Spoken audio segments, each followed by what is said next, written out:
Добре дојде во студио за Лиљана Поповска, претседател на Собраниската комисија за еднакви можности, и Ирена Цветковиќ од Коалицијата за сексуални и здравствени права на маргинализираните заедници.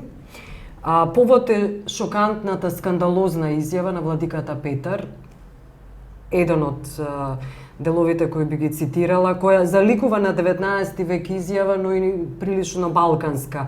Жените може да ја уништат или спасат македонската нација и црква, она што треба да се зачне, треба и да се роди, ако сакаме да обстои државата, нацијата и црквата, вели владиката Петар. И објаснува дека голем дел од причините за развод се сушност жените, заради тоа што не се покоруваат, го парафразирам, односно вели жените забораваат дека глава на куќата е мажот, жената има сушност поголеми права. Кој е вашиот коментар, госпоѓо Поповска, прво? Ова е една сосем неприкладна изјава, средновековна изјава. Неприкладна за 21. век, таа ги навредува пред се жените, поради тоа што ги нарушува уставните права. Едното право за еднаквост на двата пола пред законот и второто право за избор за раѓање деца. Од друга страна, оваа изјава е навредлива и за секој граѓанин во Република Македонија, затоа што внесува едни ретроградни средновековни стереотипи за улогата и положбата на жената и во семејството и во општеството. Господјо Цветковиќ, не е прв пат господјата Поповска вели великодостојник, црквата одиграла улога голема, тоа е точно, но во последните години игра ретроградна улога всушност. Говорам низ вековите. Низ вековите, Македонската православна црква мора да признаеме била духовен светилник. Но во последните години се слагате дека игра ретроградна улога. Последните години секаде каде што се замешува во семејството, во фамилијата, игра ретроградна улога и излегува со средновековни ставови. Но има антикорупцијски скандали. Тоа е веќе работа на други институции, но во овој дел за семејството и за жената има извонредно лоши и штетни стави. Да. Господин Цветковиќ. Па, за мене не е шок ова изјава на владиката Петар. И како што кажавте, не е првпат, впрочем, не постои верски празник кој што не поминува без мизогинија или хомофобија. Мислам да не цитирам пред некое време, ако не се лажем, на Божик, господин Стефан исто така ги нападна истополовите парови. Така што не е шок и не очекувам, искрено не очекувам дека црквата ќе се огради од овие ставови. Јасни ми се ставовите на црквата. Може би е време медиумите да престанат да ги пренесуваат ваквите изјави, зашто пред се тоа изјава дадена за медиум. Че овој владика не говори во црква или во манастир, дава изјава за медиум, а од друга страна, оно што очекувам се институциите на државата да реагираат. Велите дека реагиравте како дом, ќе реагирате ли како комисија денеска? Јас како председател ќе го покренам ова прашање, и ќе се обратам до членовите на комисијата за да свикаме седница на која ќе дискутираме за улогата и положбата на жената во семејството и општеството. Имате соопштение денес од дом. Зошто не праќате соопштение во име на комисијата како председател? Не е вообичаено, бидејќи комуникацијата со јавност оди врз база на заклучоци на седница на комисијата.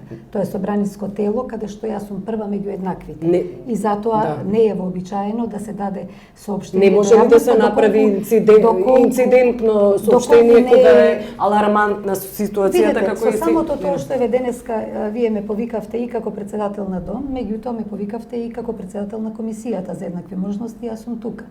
Јас го кажувам мојот став и јавно најавувам иницијатива за дебата за третманот и ставовите околу жената и низината улога во семејството и општеството. Дали ќе го повикате владиката Петар на разговор? Се разбира, апсолутно. Кога? Апсолутно, уште утре. Добро, господјо Цветковиќ. Јас ја поздравувам идејата да се направи една ваква јавна расправа и не мислам дека улогата на оваа комисија е исклучиво да реагира.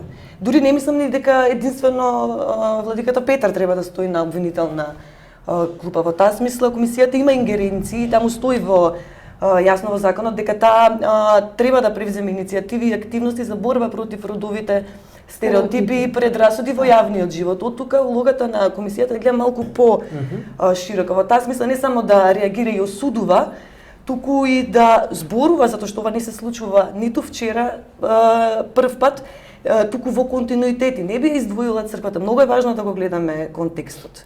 Не може да извадиме изјавата на владиката Петар од контекст. Ние неколку години поред се соочуваме со реторики за рецесија на нацијата, за потребата да се раѓаат деца во име на нацијата, се соочуваме со разноразни... Мислите на премиерот Груевски, неговата изјава? На премиерот Груевски, на министерот Спиро Ристевски, дури и на министерката, ако не се лажам, за внатрешни работи Јанкуловска. Па ако ништо друго, кампањата за семени вредности, која што оваа држава ја чини, речи се 500.000 евра, 490.000 евра, е токму тоа, ги зацврстува истите традиционални вредности, а во исто време Македонија е потписник, враќајќи се нели на традицијата, на Конвенцијата за елиминација на сите форми на дискриминација врз жената, во која што јасно стои дека државата има обврска да се бори против културата и традицијата кои што наметнуваат стереотипи. Добро, ги прифаќате ли овие критики, господја Поповска?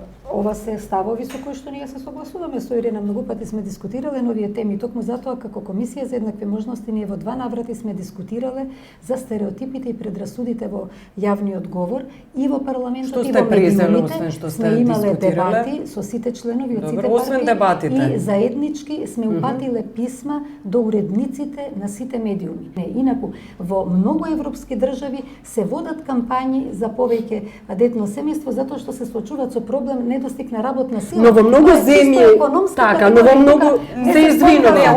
Ова е прво идејата за јас ги пратев многу подробно. Ова не зборам од сега, ги пратам од 2006 кога почна. Кампањата за трето дете беше исклучиво етноцентристички, националистички водена. Се знаеше кој е трето дете. Ајде да не зборам, македонското трето дете беше важно, албанското и ромското. Немаше такво нешто никаде. Ке ви ги донесам, ги чувам дома и колумните.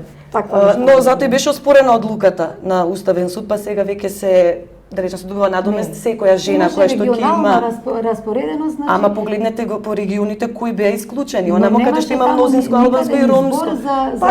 Па нема, затоа што е многу лесно се прави тоа со бројки. Повисок наталитет имаме онamo каде што во региони каде што живее мнозинско и албанско и ромско население. Во исто време аргументот дека сега мора жените да раѓаат заради економската благосостојба на Македонија е апсолутно неточен. Че тоа е класично манипулација и избегнување на тема. Ако се сеќавате добро, премиерот почна да зборува за рецесија на нацијата во оној момент кога требаше да зборува за рецесија во економија. Во исто време се го отвори и прашањето за истополови бракови, повторно, од никого предизвикани, за да се сокријат веројатно погорливи теми во ово општество.